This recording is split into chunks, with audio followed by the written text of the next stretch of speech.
네, 두 분 모셨습니다. 토마토 투자클럽 최현주 전문가, 김영일 전문가입니다. 안녕하세요. 안녕하십니까? 네, 안녕하세요. 네, 어떤 부분 봐야 될지 확인해 보겠습니다. 오늘 두 분 나란히 체크 포인트로 제시해 주신 부분이 PPI, 생산자 물가 지수입니다. 지금 화면에 나가고 있는 부분만 보더라도 한 분은 컨센서스 부합으로 주셨고요. 한 분은 예상치 하회로 주셔서 제가 데이터 먼저 좀 체크하겠습니다. 간밤에 나왔고요. 예상치가 8.7이었습니다. 근데 이번에 8.4로 나왔습니다. 예상치에서 많이 벗어나지는 않았는데 약간의 또 시각차가 느껴지는 대목입니다. 먼저 최현주 전문가님부터 어떻게 보셨는지 얘기 좀 해주세요. 네, 앵커님께서 말씀을 해주셨는데요. 2월 PPI, 즉 도매물가죠. 전년 대비 10% 상승했습니다. 지금 전년 대비로는 정확히 10%에 부합을 했고요. 컨센서스에 시장 예상치에 부합을 했고, 전월 대비로는 0.8% 상승해서 예상치가 0.9%였는데 소폭 하회했고, 좀 전에 앵커님께서 말씀하신 거는 이제 근원 PPI라고 식료품하고 에너지 쪽을 이제 뺀 것인데, 그거는 이제 전년 대비 8.4% 상승했는데 시장 예상치로는 8.7%였습니다. 그래서 소폭 하회했고요. 그 다음에 근원 PPI 전월 대비로도 0.2% 상승했는데 시장 예상치로는 0.6%였기 때문에 하회했습니다. 그렇게 본다면 컨센서스 부합 하회 그게 맞고요. 지금 전체적으로 본다면 역시 이번에 근원 PPI 말고 그냥 PPI를 본다면은 에너지 쪽에서 34% 상승했고 식료품 쪽에서 14% 상승해서 러시아 우크라이나 사태가 바로 영향을 미친 것으로 볼 수 있습니다. 지금 근원 PPI가 하지만은 시장 예상치보다 좀 떨어진 것은 좀 긍정적인데요. 일단 가이던스를 많이 높여놨기 때문에 또 그런 것도 영향도 있지만은 에너지하고 식료품 가격이 만약에 나중에 큰 폭으로 떨어지고 있고 지금 현재 에너지 가격은 많이 떨어지고 있죠. 그렇게 본다면은 나중에 이제 근원 PPI나 PPI도 상당 부분 좀 큰 폭으로 하락하지 않을까 그렇게 보여가지고 FOMC로서도 지금 연준에서도 지금 한숨 돌리지 않을까 그렇게는 예상이 되고 있습니다. 지금 연준에서는 결국에는 25bp 인상하는 건 확정인데 결국 점도표가 중요할 것 같은데요. 지금 글로벌 IB들은 6회에서 7회 올해 금리 인상할 것이라고 보고 있는데 점도표에서 만약에 6회에서 7회만 나오지 않는다면 시장은 긍정적으로 반응할 것이다. 이렇게 정리해드리겠습니다. 네, 그래서 FOMC 점도표를 봐야 된다. 그리고 또 PPI 같은 경우 생산자 물가지수가 그냥 생산자 물가지수가 있고 근원 PPI가 있어가지고 그 차이에서 이렇게 또 해석이 나오고 있다 이렇게 설명을 덧붙여 주셨어요. 그러면 김영일 전문가는 어떤 부분 중요하다고 보셨어요? 네, 일단은 이번 주에 여러 가지 이슈가 조금 이제 많이 예정이 되어 있다라고 말씀을 드렸었고, 이 FOMC를 이제 판단하는데 주요한 지표 중 하나가 이제 생산자 물가 지수다라고 말씀을 드렸었습니다. 때문에 지금 이제 이번에 생산자 물가 지수가 발표가 되면서 전체적으로 이제 이 시장에 어느 정도 좀 긍정적인 흐름, 이제 어느 정도 예상치에 부합을 하고 이제 하회하는 모습을 보였기 때문에 이제 긍정적인 흐름을 이제 나타내 줄 수 있다라고 이제 볼 수가 있을 것 같습니다. 그러면서 이제 다시 한번 이제 긍정적인 부분이다라고 한다면 이 저번 달 대비 이제 이번 달이 이제 약 한 보름 정도가 지나갔는데 저번 달보다도 지금 이제 어느 정도 이 자금이 순환이 되고 이제 이 자금의 규모가 이제 훨씬 더 큰 이제 시장에 어느 정도 좀 바닥 심리가 좀 확실하게 드러나고 있다라고 이제 봐주시면 좋을 것 같아요. 그런 상황에서 이제 이 러시아 디폴트에 대한 부분이 있기는 하지만 이제 사실 이 러시아 디폴트에 대한 부분도 이 전체적인 유럽 채권 규모로 봤을 때에는 차지하는 비중이 그렇게 이제 크지 않다는 점. 그러면서 이제 계속해서 이 양국에서 대화 의지를 이제 보여주고 있기 때문에 지금 현재는 중간에서의 합의점을 찾는 게 문제인 거지 이제 이 합의점만 어느 정도 찾을 수가 있다라고 한다면 이 디폴트에 대한 부분도 결과적으로는 이제 완전히 악재가 소멸이 되는 게 이제 되기 때문에 시장에서는 그렇게 큰 영향을 끼치지 않을 거다라고 이제 판단이 되고 있습니다. 때문에 이제 지금 현재 상태에서 생산자 물가 지수가 긍정적으로 나오고 디폴트에 대한 부분도 이제 우리 시장에 큰 영향을 끼치지 않을 것이다라고 한다면은 이제 이번에 FOMC 때 이제 어느 정도 이 생산자 물가 지수를 이제 어느 정도 판단을 해서 이제 좀 긍정적으로 반영을 해서 시장에서 좀 계속해서 이 시장에 대한 부분을 이제 조금 이제 좋게 이제 이야기할 가능성. 그러면서 이제 매파적인 발언보다는 이제 좀 비둘기적인 발언을 이제 보여주면서 이제 계속해서 조금 시장의 긍정적인 반등을 좀 이끌어낼 수 있다라는 이제 가능성이 좀 있을 것으로 판단이 되고 있습니다. 때문에 이제 오늘 정도의 이제 지금 시간만 잘 이제 무사히 지내고 나면 시장은 다시 한번 이제 반등이 나올 확률이 높다라고 이제 판단을 하고 있기 때문에 지금 현재 시장에서는 이제 좀 포트를 이제 점차적으로 꾸려갈 준비, 이제 많이 이제 세일하고 있는 종목들을 이제 좀 적극적으로 본격적으로 매수를 해야 될 준비를 해야 될 때가 아닌가라고 이제 판단을 하고 있습니다. 네, 알겠습니다. 그래서 이 생산자 물가지수 영향을 받아서 FOMC에서 다소 좀 완화적인 스탠스가 나오지 않을까라는 기대가 있고요. 그래서 현재 시점에서는 조금씩 사모아가는 전략이 좋다. 이렇게 김영일 전문가 이야기를 해주시네요. 앞서서도 이 정도는 바닥이 아닐까라는 시각으로 시장을 봐주셨기 때문에 같은 맥락으로 좀 해석해 보셔도 좋을 것 같습니다. 다음 포인트 넘어가겠습니다.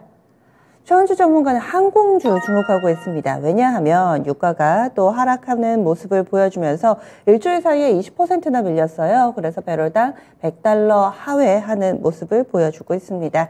항공주들 이제는 좀 훨훨 날아오를 것인지, 그리고 또 바닥 대비로 보자면은 또 약간 올라가지고 지금 사도 될지도 궁금합니다. 어떤 의견이세요?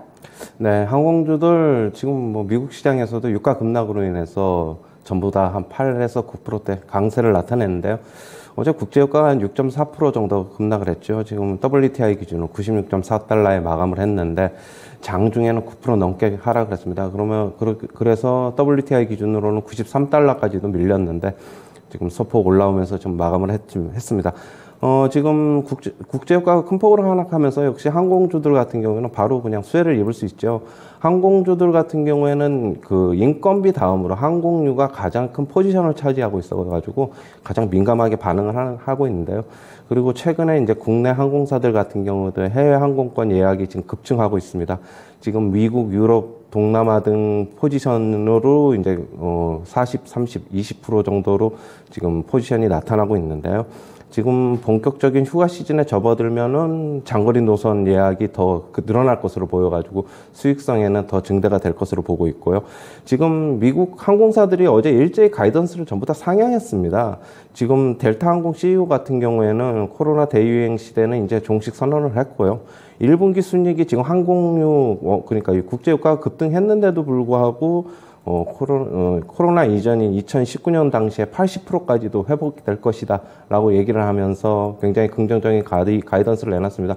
우리나라 같은 경우에도, 우리나라 항공사들 같은 경우에도 같은 맥락으로 좀 봐야 될 것으로 보고 있고요.